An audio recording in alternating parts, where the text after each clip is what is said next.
Welcome. It's our daily check-in for June the 25th.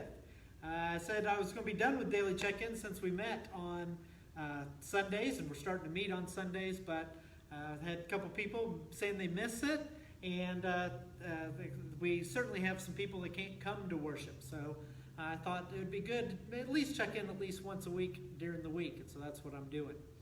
So today we do have some national holidays.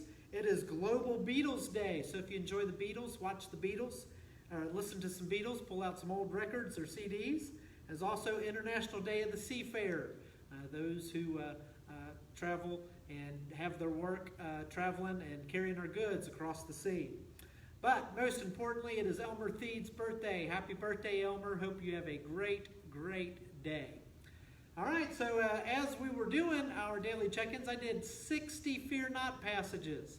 So as I kind of transitioned to maybe these weekly check-ins, I thought we'd work through the book of Psalms together. And so I'm going to start with Psalms 1 today. Psalms 1 says this: "How happy is the one who does not walk in the advice of the wicked, or stands in the pathway with sinners, or sits in the company of mockers. Instead, his delight is in the Lord's instruction, and he meditates on it day and night. He's like a tree planted beside flowing streams that bears its fruit in its season, and whose leaf does not wither. Whatever he does prospers. The wicked are not like this. Instead, they are like chaff that the wind blows away. Therefore, the wicked will not stand in the judgment, nor sinners in the assembly of the righteous.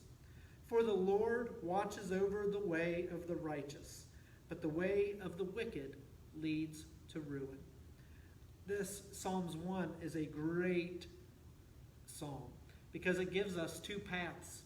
And certainly we have a choice two paths to choose. We have the narrow way and the wide way. Certainly the narrow way is to follow God. The narrow way is to follow Jesus, the way, the truth, and the life. And we have a choice. We're going to let God be our wisdom, or we are going to be our wisdom. And this passage is very clear. Those who let God be their wisdom, they prosper.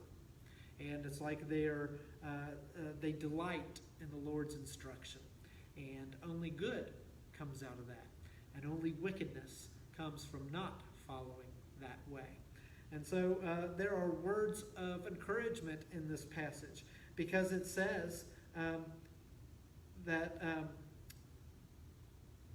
the Lord watches the way of the righteous. And so the Lord is watching your way. If you've made him Lord of your life and you're seeking his will, seeking to be obedient to him, he watches over your way. You do not have to worry about being in the way that leads to ruin. And certainly our society seems to be not following the way of the Lord. And we are seeing the evidence of our society even going to the way of ruin.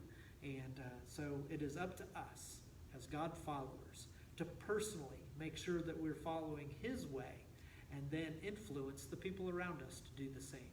We cannot change our society by how we vote. We can't change our society by depending on who's in the White House. What will change our society are individual Christians living out their faith individually in their communities, amongst their neighbors and their families. That is what will change society. So that is my prayer for you. I hope you're encouraged by that. All right, just a few things to let you know. Miss Terry Kasaya is home from the hospital. It was determined she had a mini stroke, but it has not affected her speech. It has not affected her ability to move, but she needs to take it easy for a while and figure out what kind of medication she needs to take to protect her from that happening again. We also want to report that Chuck Lehman did well in his procedure yesterday.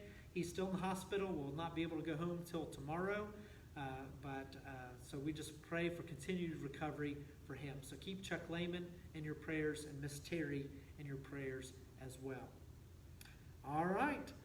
Know that in just a few moments I'm going to post our video again, a video of encouragement. And this video is an older one by Michael W. Smith called "This Is Your Time." And it was a response to the Columbine shooting. And Cassie Bernal, as she had a very succinct choice, a very succinct way to choose.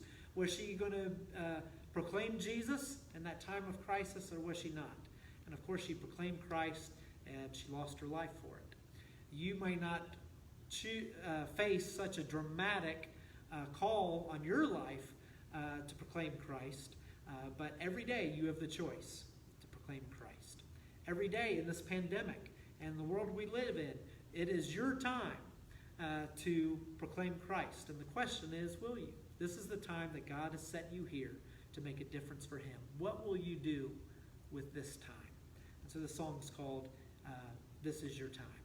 And always gets me and grips my heart every time I watch it. And I hope it's an encouragement to you today as well. All right, if you need anything, reach out. We will be meeting on Sunday. And the suggestions we're making this time is if your birthday, head of household in your home, his birthday is January through June, we ask that you come at 9 o'clock. And if the head of household in your home is 11 o'clock, is July through December, we ask you come at 11 o'clock. We ask you to bring a pencil so you can take notes, bring your Bible, and bring your mask.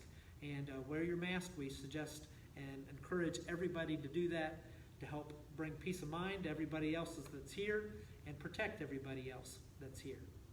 So we look forward to seeing you on Sunday as we continue our journey in the book of Jonah. You have a great day. Bye-bye.